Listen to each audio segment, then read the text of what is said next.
I have to smile so I don't look mean. There we go.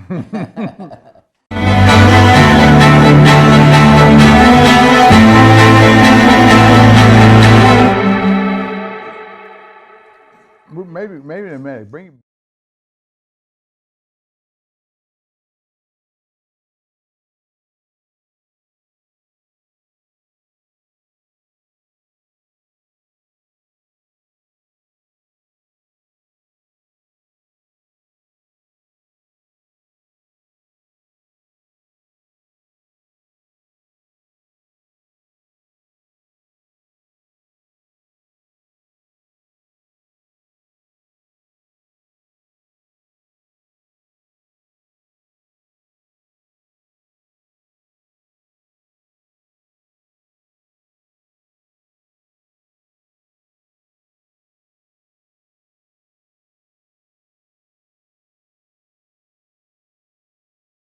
OC And you were right, Joe. Uh-huh. He was elected in 42. 42. And he served until 1974.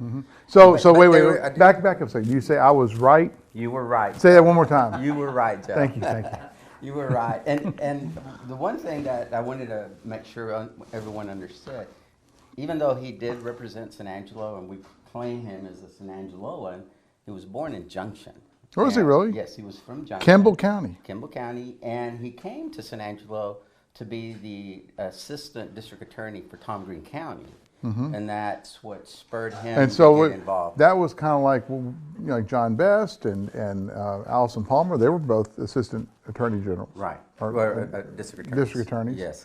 And So he migrated into becoming a politician and ran for. Well, he was the state. 51st district judge too. He had Barbara Walters' seat, or now Judge Dusick's seat. Right. Well, yeah, but he's a predecessor. Right. So if you go to the courthouse, he's probably up there on one of those pictures. He is. But I never go there because I'm never arrested for anything. Well, I haven't been there in a long time. It's got his name on it. Who? The old post office. O.C. Fisher? It's the O.C. Fisher building. Is it O.C. really? Fisher building, yes. So he has more than a lake named after him. Right, he So- does. He has building, the what is federal his name? building is named So after him. when you're up on the north side of town and you're out there fishing in the O.C. Fisher Reservoir, just think that was the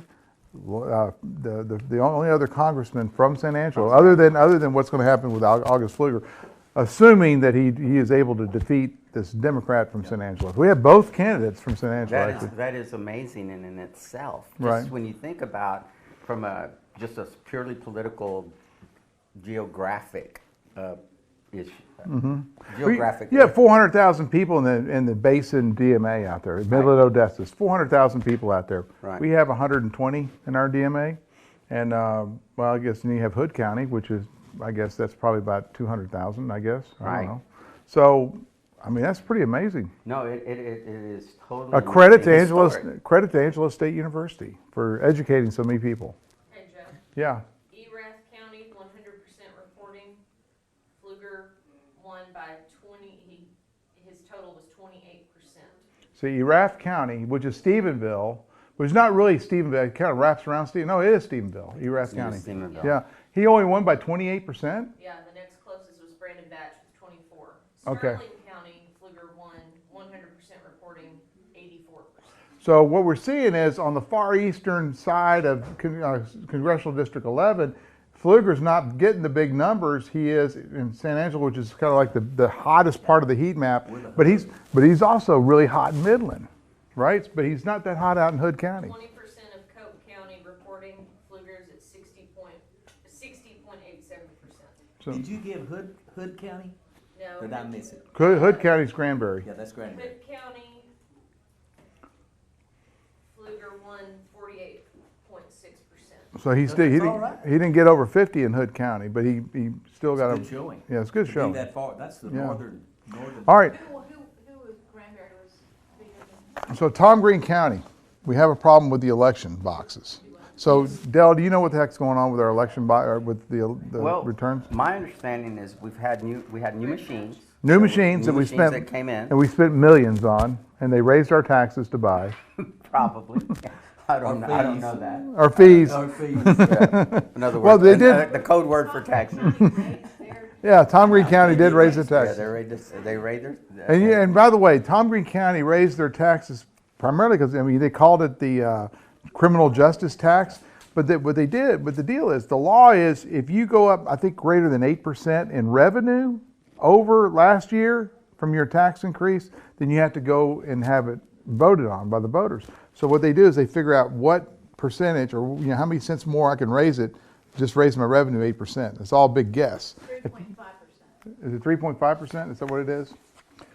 But So, anyway. one of the other things that happens frequently, so I'm just using common knowledge here, and that is you've got people who are volunteers or Volunteers in the election office. in the election office and out at the precincts, Right. and running those precinct boxes. And with new equipment, that makes it even harder. But then we had such a great turnout. We had a huge turnout Huge that was turnout. probably unanticipated at this level.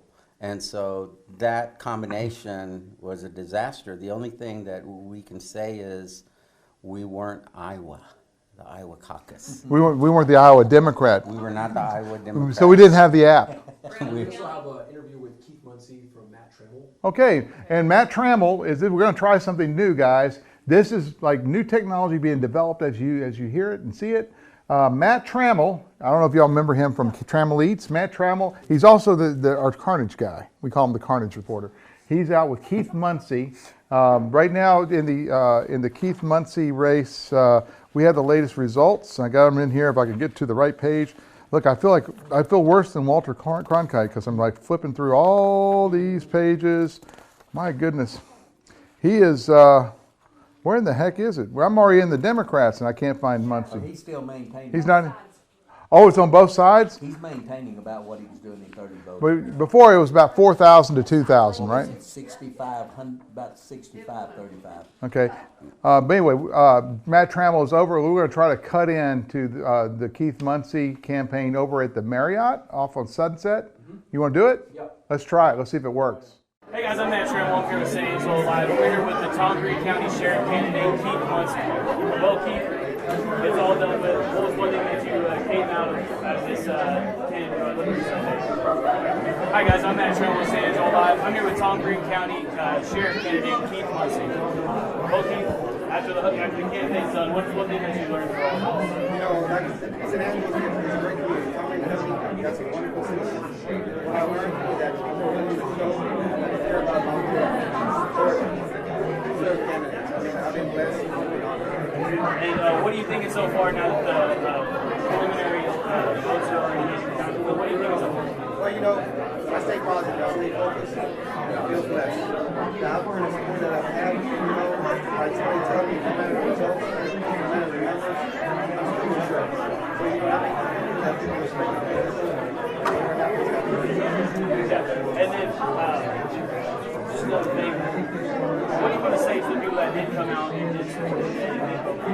Well, definitely I want to say thank you.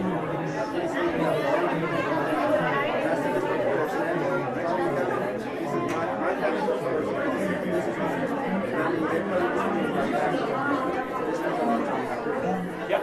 And last thing, real quick, if you do, or when you do become our new sheriff of Tom Green County, what's the first thing that you want to do when you do that? First thing I want to do is catch my breath, relax a little bit, because you know, we're going to move forward in a positive direction. You know, I work for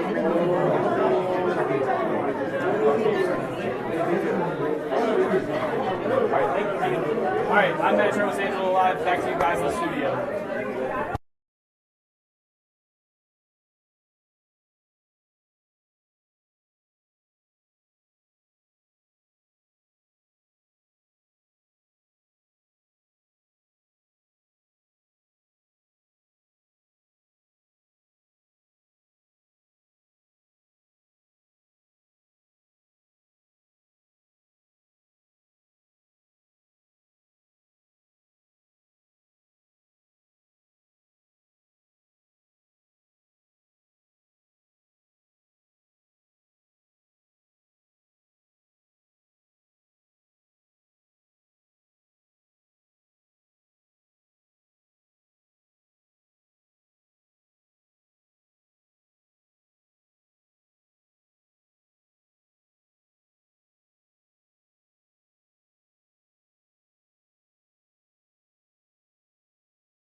in my opinion, his experience was what helped move him across the finish line with double the votes. Right. Because I mean, how do you fight with a guy who, solved the John Sullivan case and put Ray Zapata in prison? I mean, that was his most, it was like a daily ad for Nick Hanna when that trial was going on. And then before that, you had the FLDS. Well, I would say the FLDS was Marion probably. County? All right, Excuse me, Reynolds County? Reynolds County, which is Ballinger, Texas. August Fluger, 72%. August Fluger taking 72%. Is that all 100% precincts in? 100%. So Reynolds County has counted all their votes before Tom Green County. McCullough County, 100% reporting. McCullough County, where Brady is. West Verdell wins 54%. Oh, wow. Verdell wins 54%. Fluger comes in second with 32%. And Pfluger's second at 32%. So That's the Verdell, only one. yeah. Well, he's from Brady, Yeah. Yeah, Yeah. You So, know, back to Hannah, you can't take anything away from him. No. He is he's well versed, he's smooth, he's very capable, very capable. and he That experience level is hard to beat. and the image. I mean, he's got the hat, he's got the boots, he's tall. you can't beat a Texas. I mean, well, the best movie in the world is Tombstone. And Hannah looks like Wyatt Earp, So we want our lawmen to, look badass, Anyway, you're all laughing at me. I'm telling truth. I'm speaking truth. Plus, we're in the third hour. That's right. Who's sponsoring the third hour? I hope we don't. All right. Kerry Houston versus Ralph Holscher. That's the one I want. For Precinct 1 County Commissioner, Tom Green County, Precinct 1. Ralph Holscher, you talked about him earlier. He said, he was one of the visionaries behind the library. He's the one that made that library happen. There, and if Dwayne Morrison went on here today, no one would know that. I mean, because he doesn't take credit for it. I know it. He doesn't take Ralph credit never for all. did. He stayed in the background, Yeah. but he was in the background pushing and shoving. Well, I've seen Ralph go through 2 campaigns now, maybe 3. I can't remember, and he has pulled off another win against Kerry Did Houston. you pull it? Yeah, I would say. I mean, we got Almost the same numbers as Yeah. the sheriff's store. Yeah. 60, 65% early voting, and we're looking at absentee voting, 75% in favor of them. We got 782 votes for Holscher and 405 for Kerry Houston. So we were looking at 66% for Holscher and 34% for Kerry Houston. He carries it out in the flats, and he also carries it in the city. When you say the flats, what does that mean? East town, where he lives, out very best out in the country. Right, where the cotton fields where are? the cotton fields are. He carries the country folk and he carries the city folks. He's popular all the way around. And well-rounded. by But- the way, he was going to be here tonight, but he's sick. Holscher was going to come on our show tonight, but he's not feeling well. He is enjoying this show at home. So hi, Ralph. Congratulations. Well, the other thing too, it's hard to beat an incumbent. You think so? Oh yeah. Well, Well, you had Nowlin run against you a pretty good campaign for your second term. I mean, were you nervous? You were not nervous at all.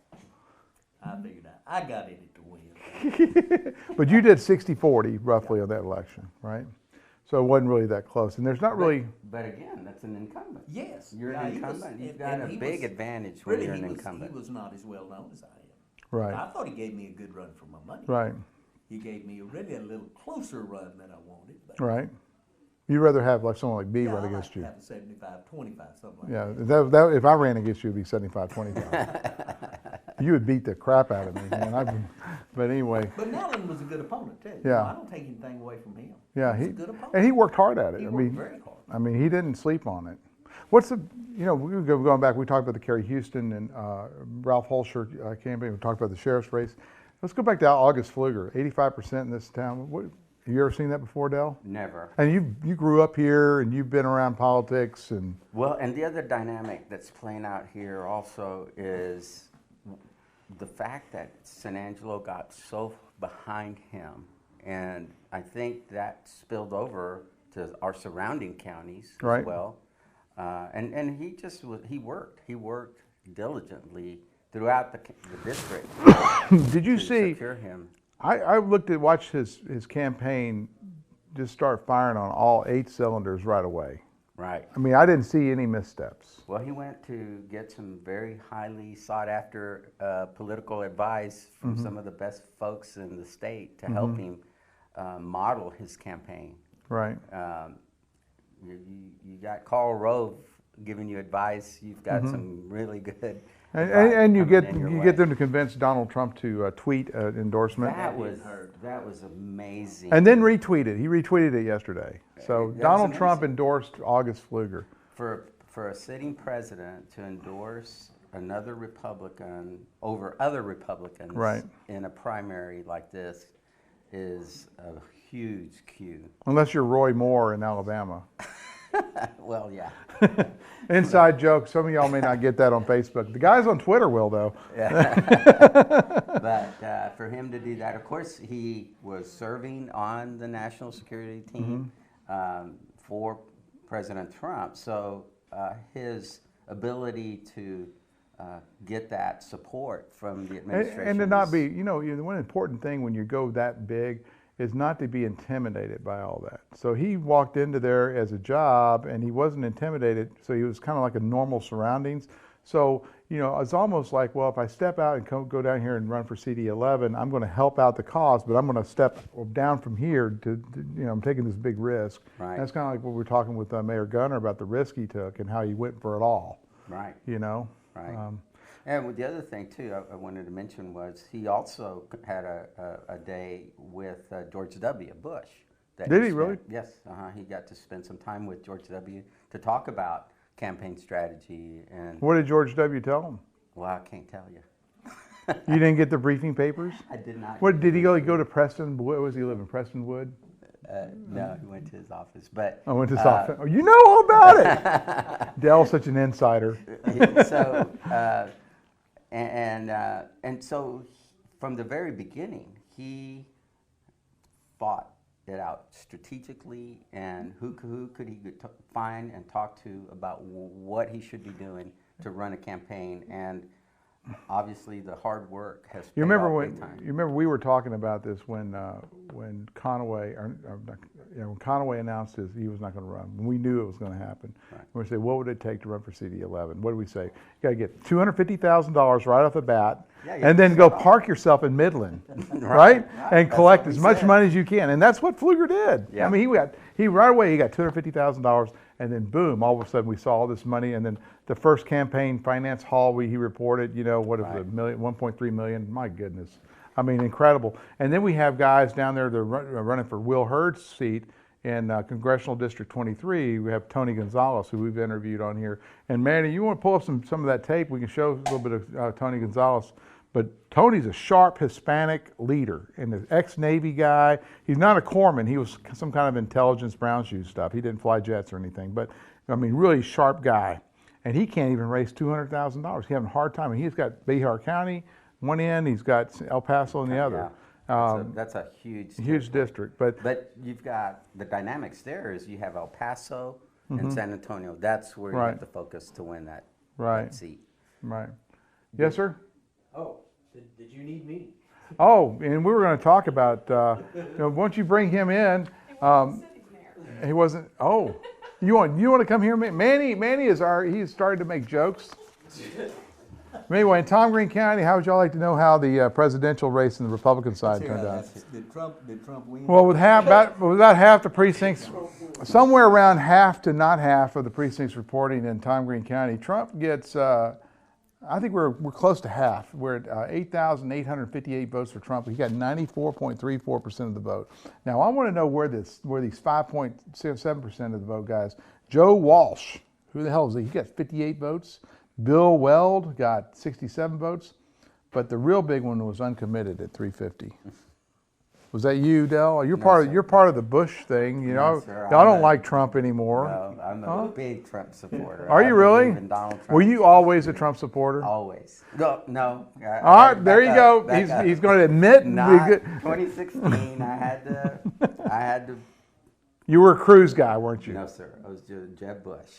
I was a Jeb Bush. So when supporter. Jeb, because you're like a Bush protege, when Jeb dropped out, did you cry? No. You Didn't sure? Cry. No, because the writing was on the wall by the time he dropped out. He was kind of like what Bloomberg's doing now, just spending billions of dollars and not going anywhere. Well, he didn't spend billions, but Hundreds of millions. yes, hundreds of millions. But yeah, When you started watching those debates and you started watching Trump just take over the stage with his presence, with his rhetoric, the name calling, and just was unabashed in terms of how he presented himself on that stage against 15 other candidates that Right. were all seasoned, polished.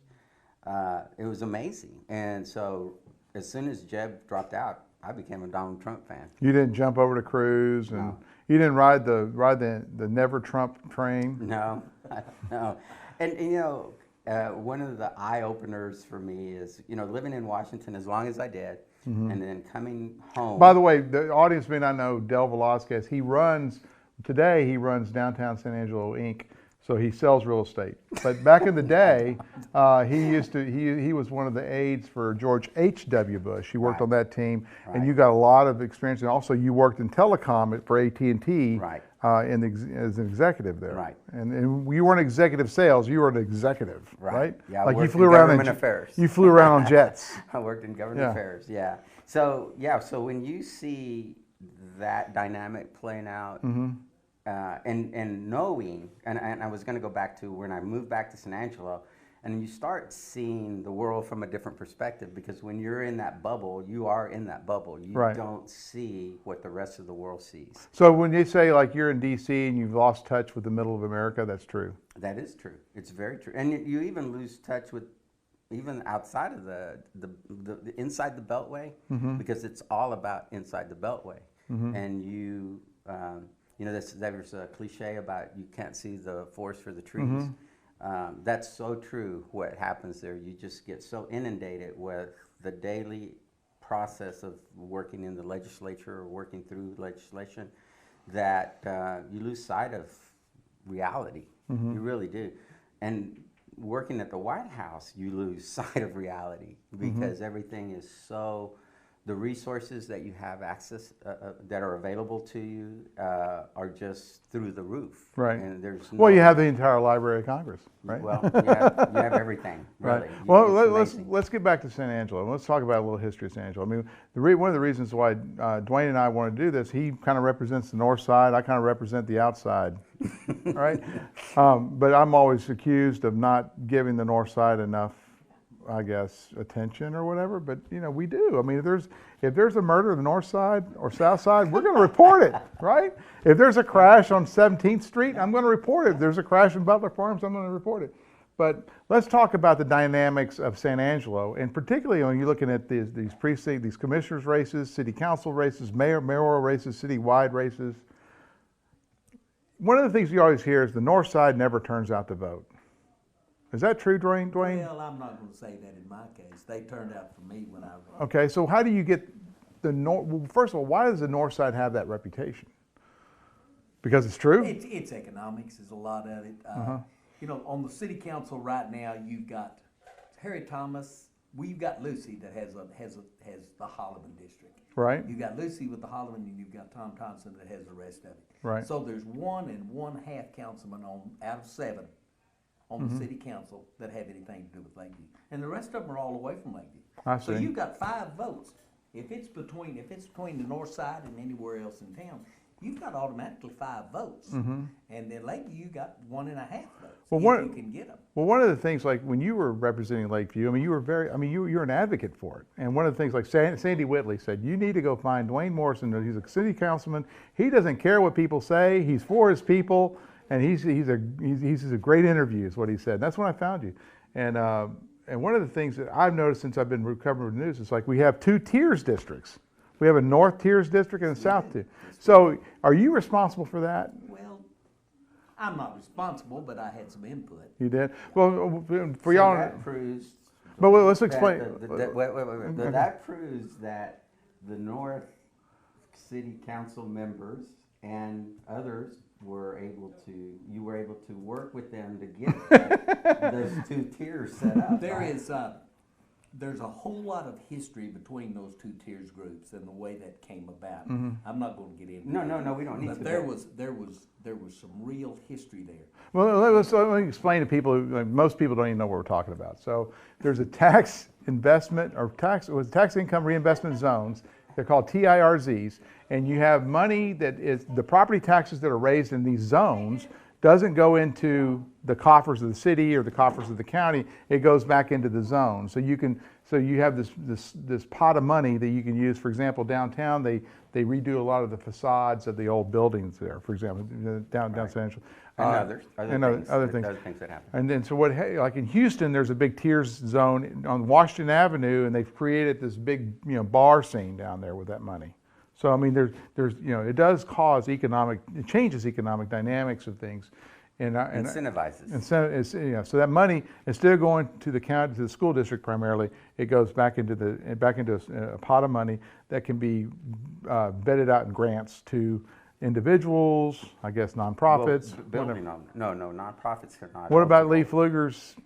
He was eligible with the Pocket Park, right? No, he did not. He didn't get the pocket park, but he got Angelo Cactus. He got some Tears money there. I think. Right. Well, that was for profit though. That's a for-profit. No, Right. nonprofits cannot receive. All right. Tears. So what happened here is we had San Angelo's really small, so you could have one big Tears district that went from Walmart on 29th Street all the way down to. I mean, we have a gigantic square footage of downtown here Right. for a town our size. Our square mileage of downtown is huge, It's big. and so we have this gigantic spot that we have Tears investment going, and that got split in two, Right. and there's history behind it. There's a bunch of history behind it. There's a lot of history behind it. Now, I can think of 2 instances when I was on mayor that the downtown Tears took Lakeview Tears money, Really? used it from the north. One of them was on the bus station as it goes around the S Right. curve. The other one was on the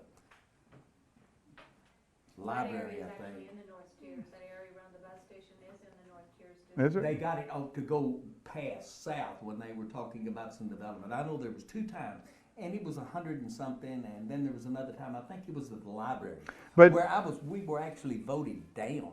So they took Tears money by a 5-2 vote, if I remember correctly. But if you remember back when Tears was created, Shannon Hospital was just about to go public. I see. And right now, Shannon is a nonprofit. It does not pay property taxes. They would have to pay property taxes. And there would have been millions and millions of dollars in taxes. Right. So when Tears was created, they saw the little Lakeview half, Mm-hmm. and then they saw this big pot of money in the downtown. Mm-hmm. They didn't want Lakeview people getting that big downtown money. So really, the Tears was created in 2 groups, not to protect Lakeview, but to protect. But on the other side, did they say that y'all went and recruited Walmart to 29th Street? Our Walmart, they paid. The paper Walmart. Paper Walmart. Now, Walmart though paid. It was something like $130,000. I don't remember the amount, but it was in the hundreds of thousands of dollars that we was able to get out of Walmart for the road repairs and the lights. And Right. They don't get anywhere else. Right. So yeah, there was some negotiations done on the Walmarts too. Mm-hmm. Now that Tears has been a good thing for both the downtown and Lakeview, but it wasn't put in 2 parts to protect Lakeview. It was put in 2 parts to protect downtown. I got you. So, So, there's always history in all of these things. but Dale, you had to deal with that history today, and you Right. and you have. I mean, I know when I cover the Tears board occasionally, the Tears in North Side has jillions of dollars, and down in the South Side, you have more projects. It's like with the heart of all the investments going, you don't have as much Tears money. No, we don't. And another big reason, and it's a natural progression or development, is that when downtown San Angelo or any downtown in any country or any city, you have a lot of non-tax exempt properties. You've got churches. The churches were all built around the downtown district. And now the former First Financial Bank, the Bank of San Angelo, right there. That's now a city building. No revenue off of that. Right.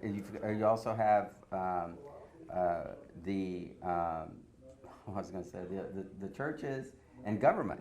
Right. You've got county government seat and you've got city municipal government, Right. all using property Right. that is tax exempt. So those are natural progression of how downtowns were developed, and so that district, our district, is kind of behind the 8 ball when it comes to being able to generate the property taxes. Well, it's to help making increase that. entrepreneurs have to think more creatively. Right. Right. Right. Yeah. And so.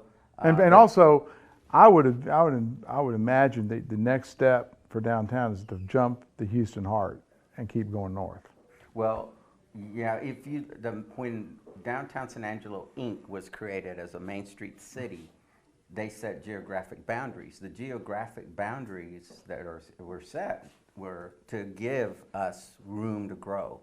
So the northern boundary is 6th Street, And that's the service road to. which is, yes, the service road on the Houston Can you Heart. change that?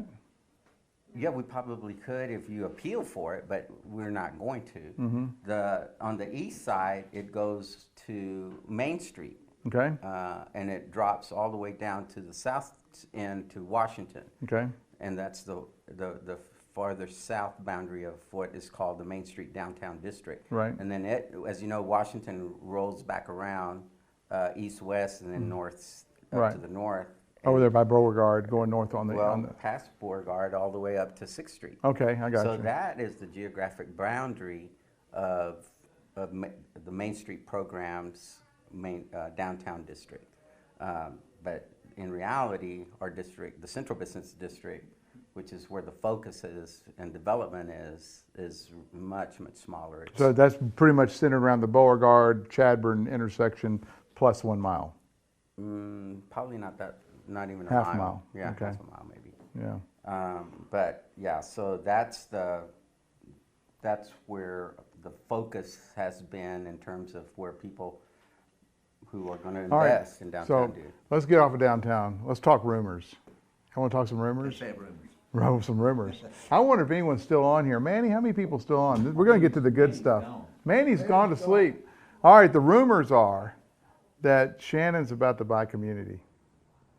I haven't heard that, but I know back then when we did Tears, Community was about to buy Shannon. That's been what, 8-10 years ago? Right. And I don't know what happened, but they decided to stay as a. Well, in the last legislative session, our representative, Drew Darby, who, by the way, probably was he did soundly defeat Lynette Lucas tonight for the nomination. So congratulations to Representative Drew Darby. You do a great job. But he was doing a great job for Shannon back in the last legislative session. They had some legislation that basically allow Shannon to gobble up other hospitals and not be liable for antitrust lawsuits. And it's stuff like, you can buy the only other hospital in your county if your county is not adjacent to a county with more than 100,000 people. I mean, these things really define who you are. So it basically defined Shannon Medical Center and Community. It defined Brownwood, because you have Brownwood, well, that's another CHS, that's the company out of Kentucky that owns Community. It's called Community Health Systems. And the other one is Abilene Regional. That's another CHS. So basically, this legislation defines those 3 hospitals. So the map is there, or the environment has been set. So we're ready to do it. But y'all haven't heard anything about this? I haven't heard anything about it. Man, I'm breaking all kinds of news in front of y'all. I'm completely out of it now, though. I don't have any idea what. What do you know about it? Well, in terms of what's going on with Community, you'd have to think that there's some activity like what you're projecting may happen. Right. Well, but the I think- other one you hear like every other week is Hendrick Medical out of Abilene is going to buy those 3 hospitals: San Angelo Community and Brownwood and Abilene Regional. We got some results. Finals. We also have an interview with Matt Trammell and Drew Darby. All right, Matt Trammell is with Drew Darby, and Manny, can you take us to Matt Trammell? You got it. All right, we'll be right back after Matt Trammell and Drew Darby. I'm Matt Trammell with San Angelo Live. I'm here with State Representative Drew Darby. He's here to try and keep his throne up there as our congressional seat. First of all, how is it feeling so far in this campaign? Oh, it's going great. We've been working. We've had a lot of folks energized by this campaign, and so we've been about working the district and making sure the people are heard. And we've worked hard, and I think it's paid off tonight.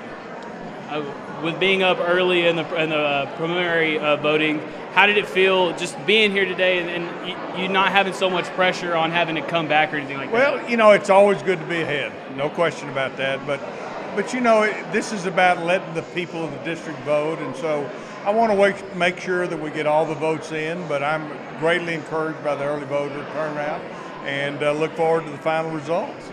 You've had a few campaigns in your day. What is something that you've learned during this campaign? Well, work hard every day. I ran for this position in 2002, and I lost. And so nothing burns in your stomach like defeat.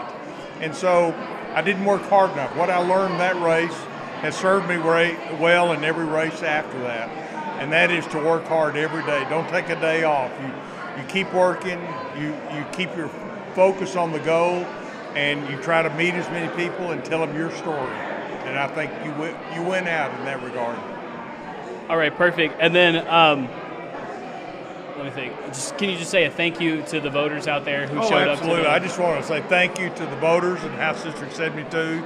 It's encouraging. I think the voter turnout is unparalleled in a non-presidential election or in a presidential election.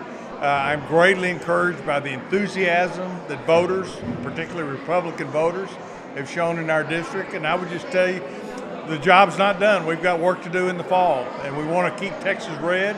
And our time is in November.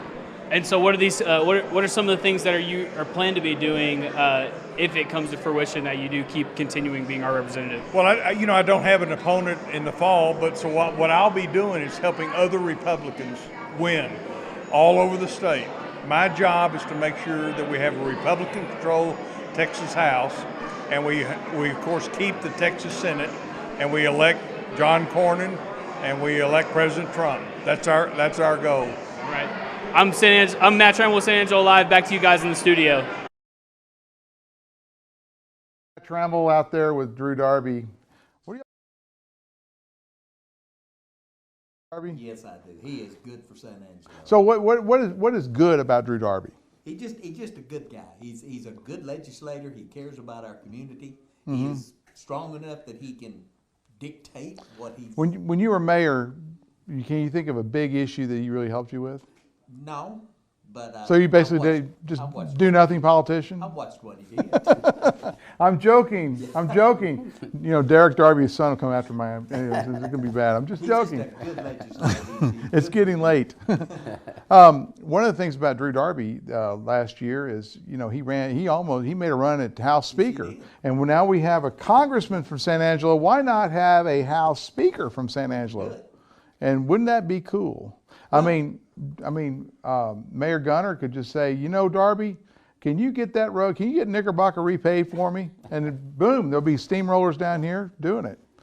And then she could say, well, Knickerbocker's a city road. You know, I always said though, San Angelo, we're 225 from Dallas and Fort Worth and Lubbock and Amarillo and Waco, Right. Temple. You can go all the way around to San Antonio. We're 200 plus miles from all of them. To me, that puts us right in the hub of the entire state. Well, another way to say it, Dwayne, is if you take a silhouette of Texas and you try to use your brain's calculus to figure out where the exact center of San Angelo is, and you put your finger on it, or exact where the center of Texas is, right there on San Angelo. So I see the rest of the state Right. revolving around San Angelo. So does, I think he's right. But Adler sees it revolving around Austin, but it's kind of wobbly there, isn't it? But I mean, a speaker, Drew Darby. Isn't that great? And He might do it this time. do it. Can you believe that I mean, what happened? I mean, Empower Texas really, I mean, they really messed things up. Yeah. They blew it up. So Dennis Bonnen was the House Speaker, and what he did was he outmaneuvered Darby at the last minute. You know, when Ford Price flipped over to Dennis Bonnen, and of course Dennis Bonnen's from South Houston, and he had, you know, different people, different interests in turn. But then I was like, man, it's over. You know, Darby's going to retire, and we'll never have a chance to. But now we have another chance next year. So, you know, if y'all are out there and you see Drew Darby, not only don't just congratulate him, but tell him to run for speaker. All right? That we would know think he is. we want. I think he will. Yeah, we want a speaker Darby here. You know, speaking of having that type of empowerment, having a congressman from your home city is humongous Right. advantage. Whatever, I'm sure he'll probably end up in the agriculture committee. oil and gas, working through the process there. Or he could be in defense too, because we have defense. Goodfellow. Nearby we have Dias down the south. I mean, he could work with CD11 in Laughlin. We have a lot of military interest out here that also needs to be protected. Right, and so having him in that position is going to empower us as a community because he'll be able to help us quite a bit. And plus, we can get free tours of the Capitol. So That's another thing. Yes. Not to forget Mike Conway represented us very well, even though he didn't live here. Yeah, that's right. No, he did. Mayor Gunner is reminding us that Mike Conway was a giant. He was. He was, and he was great with the press. He would never not answer a question. And it was never a BS answer either. It was always good. I remember one of the things that, when you talk about the changing moods of politics in San Angelo, kind of a watershed moment for me that I noticed that things were changing and something like Trump was going to happen was in 2015, maybe it was early 2016. No, it was 2015. It was before Trump came down the elevator or the escalators. Conway was holding he was having a meeting or one of those, he used to have those town halls at the Cactus. He was down there in the lobby of the Cactus, and he had all these Republicans around him, right? And they were peppering him with questions. We gave you the majority in Congress. You guys have the majority of the Democrats in Congress. Why can't you get any legislation through? And Conway would just turn blue in his face, saying, "Well, it requires a supermajority in the Senate, so we can't. Even though Republicans control it with 51 votes." We need 66 votes to get the legislation through, and then it lands on Obama's desk. Then he's going to veto it and has to come back and we have to override it. He goes, it's just impossible. And these people were mad at Conway for that. It wasn't Conway's fault. I mean, he was doing the best he could, but they were angry. And that anger there found a guy who stood up there right at the minute and just went after that immigration issue, which people didn't understand that the immigration issue was so volatile. And so, people were just tired of not being able to talk about it. Finally, they could talk about it, and they're going, yeah, we're kind of mad about our schools, and all these stresses you're putting on our community. And, but anyway, there was that town hall that Conway was in, and that's the first time I saw Conway even get near frustrated. But I could tell he was very frustrated at that. He was still smiling and he was still polite, but he was frustrated, and I could tell the mood was changing. We had another San Angeloan running for this position of congressman. John Mark Hogue. How's he doing? How did the votes? Well, let's look at that. His votes Well, first of all, we know Donald Trump did 94%. We already mentioned that. And then Bloomberg. No, it looks like Joe Biden won. Joe Biden won. Joe Biden? Yep, with 37% here in. Now Sanders won. And I realize these returns are about halfway through. No, Joe Biden won in Tom Green County. This is Tom Green County. Okay. So Trump won with 94%, or didn't win. He's winning with 94% because we're still waiting on those ballot boxes to come in. Democrat Party for President, Bloomberg didn't do too well, 13%. But your big one's Joe Biden, 37.2% here in Tom Green County. Makes sense. Yeah. Next, United States Senator. I'm just going to cruise. This is John Cornyn. He's dominating with almost 90% so far, with about half the votes coming in from Tom Green County. August Pfluger actually ticked up to 88%. He was 85% last time, so with about half, we got 88%. United States Representative Democrat Party, John Mark Hogue. Let's see, total votes are right here. So you've got about almost 3,000 votes, 2939. And then in the Republican side, that's, assuming that we've counted about 60% of the ballots out there, we've got about 12,000 ballots for Republicans and about 3,000 for Democrats. So about a third of this county can vote Democrat. Right. And this is, you actually had to declare in front of people that you're a Democrat in this election. So that was a tough thing for those people to do. Very brave. It is. Do you think it is? But anyway, we've been told it's going to be about another hour before these results are in from Tom Green County because of the late voting, the lines at the ballot box, and they've had some technical issues. I know my wife went to Southgate to vote at the voting center there, and they were on paper ballots at Southgate this morning. So I don't know. We'll have to. And we're the news media. I guess we'll have to go ask and find out what happened. And and hopefully they'll find some solutions to this, because my goodness, when Callahan County's reporting 100% of the votes and you still can't, you still don't have them in, and it's 2020. Yeah. And you spend a lot of money on new voting equipment. You Right. know? Those are questions we've got to get asked. But Manny, we got any more Trammell? Where's Trammell at? No, we had 2 interviews with Trammell tonight, one with Keith Muncie and the other with Drew Darby, so we are done with Trammell. We are just awaiting these illustrious results from Tom Green County. From Tom Green County. Any questions coming across the board? We have not seen anything come across. Is anyone still watching? There are still watching. There is 30. There are 30 watching it. It's kind of going between about 25 and 30. So at one point we were at over 100. Cool. So I mean, this show is making some waves. Let's just say that. Making some waves, and here it is already at almost 11 o'clock at night. You know what we're going to do? It's 10:40. We've had so much fun. Adele, have you had fun on the show? I've had a blast. How about you? I've enjoyed it. I think it's been fun. It's been a fun deal, and I think this is a good way to cover politics. I mean, people can come and go. They kind of like drink as much as they want, you know. It'd be nice to have something like this Yeah. every time. It'd be nice to have it with results. Yes. But We'd have been out of summarizing tonight, looks like August Pfluger's going to win without a runoff. I think we can call that one. Yeah, we'll call that one. Carrie. Go call Drew's over Lynette Lucas. Drew Darby is going to get in there, and he's going to become House Speaker, hopefully. That'd be awesome. Commissioner Precinct 2, Holscher, holds on to his seat. And for sheriff, Nick Hanna. It looks like Nick Hanna won for sheriff. Like I said, the final results aren't in.